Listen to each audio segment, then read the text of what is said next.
You have found Vagina Whispering, where we talk about everything from vaginas and orgasms to femininity, connection and love, intimacy, pleasure, intuition, menopause, and so much more. This is a safe place to have real conversations and make real connections. We're going to have a great time. We're going to laugh a lot, and we are going to fall in love with ourselves again. A quick note before we begin, the information we present here is educational in nature and is not medical or psychological advice, nor is it a substitute for seeking licensed healthcare services. Okay, let's drop you into the conversation. Morning. You look really tanned. It's just the lighting. Love it. The lighting looks great. Thank you. And your hair scarf? I like it. Thank you. So with naturally curly hair, when I wake up, I just got a haircut and she's butchered it. Yeah. Butchered it. Thank you. So I look more like the Bride of Frankenstein in the morning. And I did have a thought before I looked in the mirror. If it's really crazy looking, I was just going to tease it out and really just go with that look for our recording. Because why not? I have braces. You have the right to do anything that you want. Yeah. It looks really cute. I like it. Thank you. You're welcome. I couldn't pull off a headscarf, so I'm impressed. I'm trying. My hair does look kind of crazy. I'm going to the gym more. And there are times when I look in the mirror and I'm like, wow, like that I would go out that way. I feel like it's my job not to care. I'm old enough to not care. Yeah. But it's looking pretty crazy. It's good to do something once in a while. Yeah. You look lovely as usual. I didn't put lipstick on and you can actually see my lips. You can see your lips. Yeah. It's good. If you bite them, is that what you just said? If I bite them, I'm going to do that right now.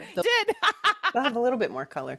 Of course, the prominent thing seems to be my double chin, but I'm working on losing weight. My goal is 3 pounds a month. That's realistic. And if I aim my camera just right, you can't really see it that well. I cannot see a double chin. Good. Yeah. We are all about negative self-talk today. Well, actually, no, not negative self-talk. Actually, it's honest. Yeah, honest and awareness about stuff. And that leads me to what I would like to bring up today. Cool. Still in this hiatus of being sexual. Yes. But something occurred to me a couple of weeks ago that I started doing, and I really feel it now. I was taught years ago when doing intuition or mediumship readings is you, after you're done, you kind of close yourself down and you call your energy back. And you can do that if you're out and about and you're tired and you feel like you gave a lot, you call it back. I started doing that with my sexual energy. I know. What a great idea. I don't remember to do it every night, but I've done it easily a dozen times at least. And at night, it feels a bit like a cloud of sexual energy around my pelvic area. I keep trying to tell the energy, could you come at 6:30, 7 o'clock p.m. instead of about to fall asleep. And sometimes it's nice because then I get to enjoy my own sexuality, which has been really nice. But I really want to have that when I am available and Grant is available to share that because we've been stalled, and part of it is that I don't feel sexual. And if I just come to him like, dude, I'm sure you need something. He's thanks, but how about we have a cup of tea or go for a walk? I don't want to feel like you're servicing me. That's not a favor that I need kind of thing. You have to come when you're willing and open to feel sexual. So if I can bring this energy in, and of course, as I say that out of my mouth, I'm like, yeah, done, Noelle. You could, I don't know, at 5 o'clock, call it back and see if that helps. Okay. A couple of things. One, I love this and I want to know how you're doing it, like what you're actually saying to your sexual energy. And two, I feel the allergies are coming on. If you're wondering why I'm picking my nose, I'm not picking my nose. I'm just itching. She's just got an itchy face. Anybody with allergies knows that feeling. So I also want to eventually talk about the concept of servicing, because I think that's a hot topic. So let's first go to how specifically are you calling in your sexual energy? And go. Well, I say in my head, calling back all of my sexual energy, calling back all of my sexual energy. I just keep saying it and I sit with it, holding the intention as I'm saying it, just like with physical energy. Same thing. But you have to bring your awareness to it also. Like I'm not seeing colors or it's not elaborate. It's just that simple. I focus on it and I say it over and over to help me stay focused. That's all I'm doing. And for how long approximately? Realistically, 2 to 3 minutes maximum. Okay. Yeah. So that will feel like a long time to people that have never done it because 2 to 3 minutes of staying focused on one thought can be very challenging for Oh, some of I thought it us, was just me. Thank you. me Yeah, included. that's why I have to keep saying it Yeah. because otherwise I'm drifting off to Oh, yeah. what was my Wordle score again? No, exactly right. I'm all, la, la.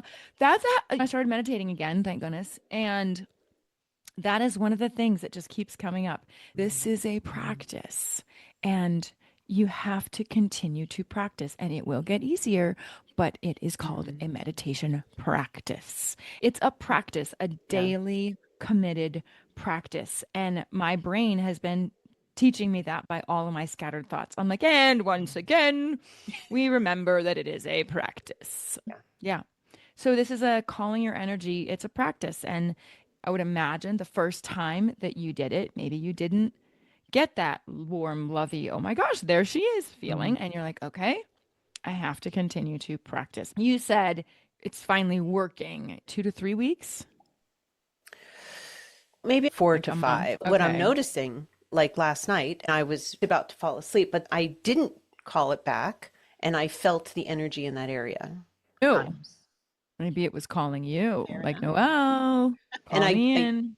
yeah, and I greet her. I'm like, oh, hello. There you are. Sorry, it's a little late now, but could you Mm-hmm. start setting your timer for 7 p.m.? But I'm going to set an alarm for 5 p.m. and I'm going to experiment with that tonight and see if that could work. Yes, it might be lovely. Yeah. Do you get a little fuzzy, warm feeling down there, or do you actually feel stimulated? Talk with us about what that feels like. It's a little bit stimulated, but not the kind where sometimes you can feel stimulated and you can't turn it off. You can't not address it, kind of thing. It's not that. Otherwise, we feel numb. We don't feel our legs all the time, right? But if there was a Right. section of your leg where you had, let's say, an injury, you Mhm. might feel it and then you might feel it healing. And so it's like that. I feel stuff, I feel energy, not quite tingling, but suddenly that part of my body is awake. Awake. I was just going to say that. It feels awake. Yeah. Okay. Okay. I need to start doing this too. Yeah. We had a weekend away and I tried my darndest. It's just hard to be intimate at our age. I'll just say it. It is a practice. It's work. And man, it is, I don't know. I've been like, get off, don't touch, do not touch me. And that's not healthy. And it's not because I don't love him. I just don't want him to touch my nipples. I don't want him to touch me sometimes. Leave me alone. Don't even kiss me. He'll kiss my shoulder in the morning, and I'm like, off. I'm horrible. Do you two share the same bed? We do. Not horrible. Look, you're Mm, also good point. responding to how you authentically feel in your body in that moment. And actually, you've been kind of my inspiration to call my sexual energy back to me, Jen. I remember there was an episode where you said you don't really feel very sexual. You could have sex every couple of months and you wouldn't even notice it, but you are basically open to feeling sexual. And then it just happens when you're with Alex. So I am mentally rehearsing being intimate with Grant. And I've been doing that for a while because I have to retrain my brain. I really want to. I want to have that, enjoy it, and think about it in a way that's tantalizing. I've been holding that in my heart. But when Uh-huh. I'm feeling comfortable, I'm feeling connected to my body. If I'm feeling energy that feels sexual around my vagina, because I don't know how it's going to go. It's Mhm. been a long time. So I don't have my hopes up of, let's say, sexual penetration. I don't know. I'm not going to hurt my vagina in any way. And Grant would never, even more than I wouldn't want to, he would never. It's very common, as I see in my Sex After Breast Cancer Facebook page, that women from my situation try to have sex and it feels like knives in their vagina. Hot pokers. I talk about hot pokers. Oh my gosh. Yeah, it hurts. That doesn't sound like it's because your vagina is tight. Mm. What part feels like hot poker? I actually think it is because of the thinning skin. We were on our holiday, our little 3 days away, which was wonderful. We always realize how much we like each other on those trips. And I was determined to have sex. He said, so wet, which that isn't typical either for me. I'm getting a hot flash talking about sex. So he said, you're so wet. And then I said, okay, go. And I'm all, oh, ah. It just feels like hot pokers. And my only thought is that it is thinning skin because I was wet. It is stretchy because he Yeah. can put his fingers in. There are times when it's absolutely fine. We have sex, it doesn't hurt. It's probably one every 4 to 5 times. It doesn't hurt. Now, we're not saying all of them are the same excruciating pain. And I'm not willing to put myself through that either. He isn't either. He's no, mm-mm. And I'm like, yes, keep trying. Come on. Let me just relax. Let me try to relax. We're talking. It's so romantic. It's so hot. That's sarcasm for anyone that is not picking up on that. No, it is literally old person sex where you are talking through it with each other. And then I just got the image of when Francoise said, just every day, pet his penis like a cat. Do you remember when she said that? I tried to do it once and Alex was like, what are you doing? And I'm like, just petting it like a cat. And I'm going to get turned on. I'm like, that's fine. You're not getting anything. Just petting it like a cat. And that did not work. One day I was like, nope, we got him too aroused. So Francoise guest early in the podcast who came, she is the Tantra goddess of San Diego. Just pet it like a cat. It is coming back to me. Meow. Hey, a little bit of side note. I get my braces off in a week and a day. Holy crap. Boom, shakalaka. I can finally laugh and smile again. But I get sores around my inner gums when I give Alex a blowjob. With braces on. Uh-huh. And then I told him the other day, I was like, okay, you better take advantage of this 14-year-old. He didn't find that too funny. I'm glad he didn't find that too funny. I was like, oh, good answer. Yeah, that's a very good answer, actually. Yeah. Trying to make light of it is definitely something that's been helping you.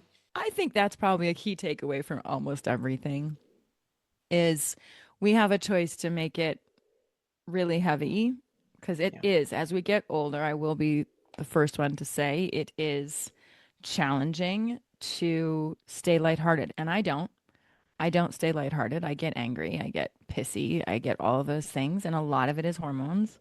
A lot of it is just uncontrolled. I don't even know what we call it. It's not really rage.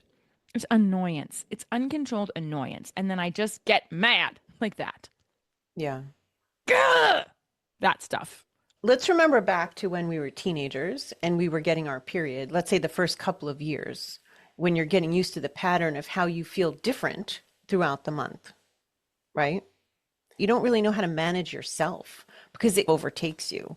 And I remember that feeling that you're talking about of suddenly I'm just fucking annoyed, uncomfortable in my skin, my mood is off. And you're right, it's hormones and it's temperature. Include hot flashes in that. Even, let's say, bloating, because sometimes that comes with it too, and your body feels older, and I put on more weight. It's like a fancy word, a cacophony of irritations. It's a lot to manage and try to act like a normal communicating vessel of love. There's no vessel of love that I'm communicating right now. Ooh, yeah. It's very much like an inner beast that just jumps out of nowhere, and you're like, what? And I remember just thinking, who is this person? Yeah. And then it goes away because as soon as I acknowledge it, I'm like, I have been equating this to the phoenix rising. I try to take the perspective of when I'm having a really bad hot flash, that I am burning away or releasing the things that I don't need to move forward with. Wow. That's what I'm trying to bring forward. Another hot flash. You are burning away what you no longer need. Because that's what it feels like. You're burning up. So I want to be a phoenix rising. They talk about the wise woman, right? That we are going through this beautiful menopause, that it's gorgeous and we become a wise woman. And I'm like, yeah, that doesn't work for me. The wise woman concept does not work for me. I do not feel wise. I feel like I might be wise at 80, not now. And so I'm like, okay, phoenix rising. I can come out of the ashes. Wow. Love that. Yeah. Maybe that's just a perspective we can all take. Okay, phoenix rising. And the movie. River runs through it. Every time I get a hot flash, I'm like, yeah, here comes the river. Yeah. Phoenix Rising. It's better to say the wise woman and have it sound good than the cranky woman, because that's how you feel all the time. Any positive reframe that helps you deal better with anything, more power to you. I remember having to change everything about how I dressed since going through menopause. I wear these tank tops. My boobs are super uneven. One is a lot bigger than the other. This is one of the few things that makes me look somewhat symmetrical, but also temperature wise.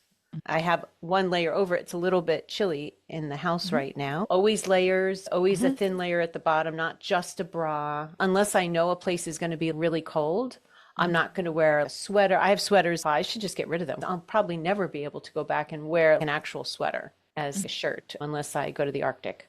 I cannot wear heavy fabrics anymore. Even cotton t-shirts that are tight in your armpits. I'm like, no, you're just showing off how much you're sweating.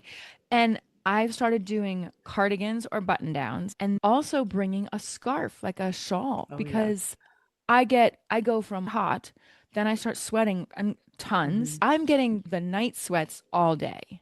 I get night sweats. Then I freeze. Then I put all my clothes back on. I wrap a scarf around my neck or my shoulders because I'm freezing. And then I'm like, this will last for a good 30 minutes. And everything comes off again. It is what it is right now. I'm starting to find little things in my closet. I'm like, oh, look at you. I haven't worn you in ages. You're coming out now. Your button down. You can keep it open or you can close it. It's also really something to get used to. Your base temperature has changed. I used to be cold all the time. My hands and feet would always be cold. I was always kind of chilly. And now, like I go out and walk and it's 60 degrees and I have maybe a tank top on and I put a long sleeve shirt over it. Before I would have worn a jacket. But that's too much and I'm going to cause myself to get more of a hot flash. But I delude myself that I don't really have them so much anymore because I dress like this. As soon as I notice I'm a little bit warm, I take off the top layer and I don't sweat. The sweat is what makes you cold after. So if you can immediately take off every extra thing, as soon as you sense you're going to start warming up, that may keep you from sweating. It doesn't work for me. It doesn't matter if I take clothes off. I put my hand in between my breasts and I went like this and I was covered in sweat. It doesn't matter if I take clothes off or not. We went to a wedding on Saturday and I danced my tushy wishy off. I don't think I had as many night sweats. There is something I'm going to start needing to look at how much cardio I'm doing. I need to maybe get not just walking in and not just running up the stairs with Teal, but getting in actual cardio for 45 minutes a day. Cardio, not just getting my heart rate going. Alex even said that he's done some research and I think exercise is a really big thing. Also, alcohol can be, and just so you know, they will change over time. I remember mine at first, it was like a burning in my chest, like my solar plexus area. That's where it would emanate from, and it was intense. It's changed a lot over the years. I remember at one point, I was visiting with a friend and she served me wine. I think I had 1 or 2 sips of red wine. I got flushed with heat. But I don't drink alcohol much at all. I remember getting acupuncture and it helped. I need to look into that. Subtle, but it sets in. It has a cumulative effect. Some will use hormone replacement and other things. Everybody's got to figure out their specific kind of solutions for it. But oh, I wish I could use HRT. yeah. I wish I could. It's the blood disorders don't allow it. I think I mentioned this in the last episode. I can't keep complaining about it. I have to get going. And I did call the naturopath. And then they called me back and I never called them back. I heard about another woman. Her real focus is on putting you on supplements and HRT, but she's all about supplements as well. So I might be able to reach out to her and say, I can't do HRT. So we're going to really have to get aggressive about the supplements. However, I'm not quite ready to give up the alcohol, even though my liver I'm feeling it. She's taking her clothes off. Having this headscarf on is different for me. That's where I'm feeling the warmth right now. That's how I feel about clothes, even with my blankets. I'm like, get it away. I don't even want the extra one touching me. No. Sorry for interrupting. Oh, no, I lay on top of the covers. I flip everything off. I lay on top of the covers and just wait. And it's so hot under my body. I did wake up this morning and I looked at Alex and I said, I am so tired of not sleeping. Yeah. It starts about 2:30 and 3 every day. I had one at 1 a.m. the other day. I don't sleep well. It's Yeah. very fitful. He'll say, "You had a Hmm. rough night." I'm like, "Had a rough night." Mine was that way too. Calling in our sexual energy, we need to start calling in my hormone replacement therapy people team. All right, you Okay. guys, if I can't do it with drugs, why don't you guys help me out a little bit? Can we do that? I'm doing it right now. Can you guys help me with this? I don't have to do this alone. I'm getting like a laugh. Not, we can try. What are Yeah, you I'm getting getting? that it's a new type of request that you're asking Mm-hmm. for. What came to me was being more connected with your body. Now I just got a visual that if you do that, you may see, I saw a glass of water. I'm not saying you need to hydrate. I'm just saying if you ask, you may actually get a response. I'm asking your body. I'm seeing 10 p.m. and a big glass of water. Of course, I'm saying, well, that's going to make her get up and have to pee. And the body, it sounded like a masculine voice, was like, she's getting up anyway. She's getting up anyway. And I am extremely thirsty throughout the night. Oh, that used to be the thing I did. Now that I remember, when I would get up from the hot flash, I would go and pee. I think it would keep me from sweating in the bed because that's annoying when your sheets are wet and you're extra cold from that. I would get up and pee. That So helped a lot. I'm freezing right now. You remember I had that hot flash? Oh, I'm like, yeah. oh, I'm cold Oh, now. I get really crap. cold back and forth. I do try I to feel get for up and go when I'm having a hot flash because you wake up anyway. You're like, oh, I got to clear the Yeah. bladder. More water. I have been dehydrated, I think, because my braces have been sticking to my gums a little bit more. I'm also seeing maybe you also have another glass at 2 a.m. Big Mhm. yes to that. So have that one locked and loaded in the bathroom. I have my water bottle right next to my bed and I just chug it. Okay, good. Yeah. Because they're not talking about a little bit of water. I can do more. That's what you're saying. It's more. Yeah. Okay. And I'm seeing vitamin, and I'm just asking which one. A, B.